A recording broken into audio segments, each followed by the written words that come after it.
Akala kasi nung ibang mga babae, ang gusto lang ng lalaki sa isang babae, maganda, sexy, maputi, chinita. Akala nila, ang gusto ng lalaki, panlabas na anyo, dun lang tumitingin.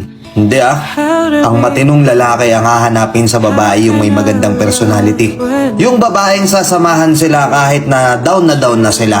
Yung babaeng naandyan kahit wala ng taong sumusuporta sa kanila. Yung babaeng nandyan na pakikinggan lahat ng rants mo sa buhay. Yung babaeng aasikasuhin sila. Yung tipong pagod na sila galing trabaho tapos pag uwi nila may pagkain na. Pagising nila sa umaga bago pumasok sa trabaho yung uniforme nila nakaplansya na. Yung babaeng may pakialam sa kanila. May pakialam at sumusuporta sa mga pangarap nila. Yon ang hinahanap ng matinong lalaki. Yung babaeng hindi papabayaan yung magiging anak nila. Aasikasuhin. Ito pa nakakatawa dito Gusto ng mga matitinong lalaki yung babae na halos parang anak na rin sila ituring. Ang weird, no? Hindi pong papagalitan sila. Masungit yung babae. Mataray. Yung babaeng malakas ang kutob na magbibigay ng opinyon kapag napapansin nilang medyo padalos-dalos ka na sa desisyon. Yung babaeng aasikasuhin at mamahalin sila. Susuportahan sila sa mga pangarap nila. Hindi sila kokontrahin. Totoo mga tol, diba? Kasi yung ganda lumilipas yan Kukulubot yan balang araw. Yung buhok niyan puputi. Yung itsura niyan nung bata siya, hindi yun mape-preserve kasi tatanda yan. Pansamantala lang ang panlabas na kaanyuan. Tatanda din sa huli.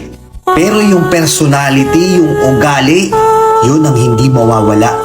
At yun yung daladala habang buhay. Yun yung hindi magpipade.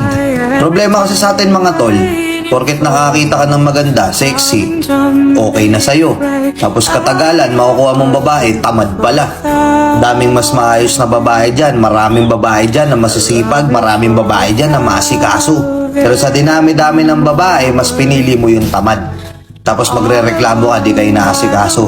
Uuwi ka sa bahay, wala pang pagkain. Ikaw yung nagtatrabaho. Ikaw pa magluluto. Kasi pustahan tayo dito sa comment section, napakaraming babae dito na sinayang, napakaraming babae dito na binaliwala dahil napunta sila sa maling lalaki. Diba mga madam? Kapag yung lalaki bumabase pa rin sa itsura, wala na silang pake kahit toxic yung ugali ng babae, hindi pa matured mag-isip yan. Hindi pa future iniisip niyan. Iniisip niyan pantropy lang kayo. Pansamantala. Mga tol, diba bonus na lang yung ganda? Importante pa rin para sa atin yung personalidad, diba? Kaya oo, piliin mo yung lalaking sasabihan kang maganda hindi lang sa panlabas mong itsura. Sasabihan ka din niyang maganda dahil maganda yung personalidad mo. Maayos yung pag-uugali mo.